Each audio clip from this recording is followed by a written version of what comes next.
Thank you दादा. Janardan sir वेळेच्या बाबतीत किती पंक्च्युअल आहेत ना. हो, जसं मी खाण्याच्या बाबतीत पंक्च्युअल आहे. ते पण काय पण म्हणा अंजली, तू सरांची फेवरेट कॅन्डिडेट आहे. हा, मला नाही असं वाटत. म्हणजे जनार्दन सर कोणाच्या तरी बाबतीत फेवरेटिझम करतील असं नाही होणार. तसं नाही ग.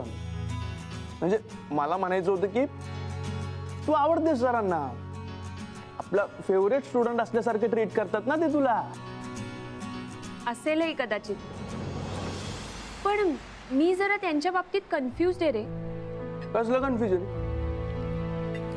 म्हणजे बघ, आतापर्यंत त्यांनी लिहिलेली सगळी पुस्तकं मी वाचली, पण पुस्तकातले ते आणि प्रत्यक्ष आयुष्यात भेटणारे ते या दोन वेगवेगळ्या व्यक्ती आहेत असं वाटतं.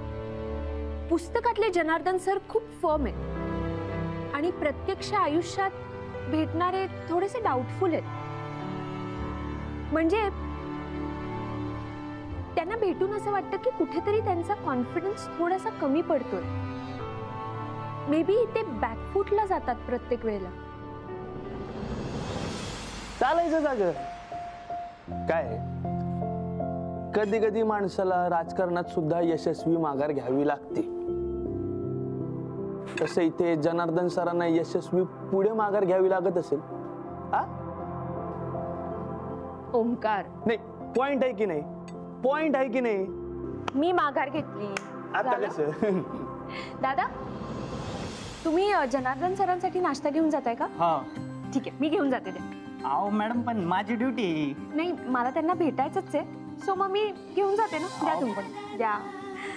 ओमकार, हा, तू येतोयस? मी नाही, नको तुझा. ए ऐक ना, हे संपवणार आहे तू? आता तू चालली होती, कसलं संपवते? मीच संपवतो. एन्जॉय. थँक्यू.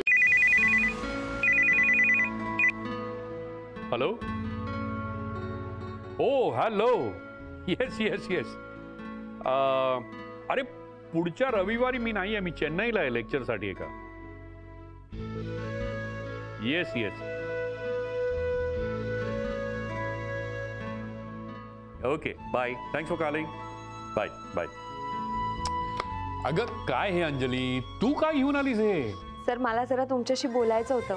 मी इथेच येत होते, तर म्हटलं तुमच्यासाठी ब्रेकफास्ट सुद्धा घेऊन यावा. अगं मला भेटायला तू कधी येऊ शकते, त्यासाठी हे ब्रेकफास्टचं निमित्त कशाला? तर मी तुम्हाला भेटायला कधीही येऊ शकते खरंय, पण तुमचं स्केड्यूल इतकं बिझी असतं की तुम्हाला सुद्धा वेळ असायला हवा ना. अंजली, तुझ्यासारख्या विद्यार्थिनीसाठी माझ्याकडे नेहमी वेळ असतो.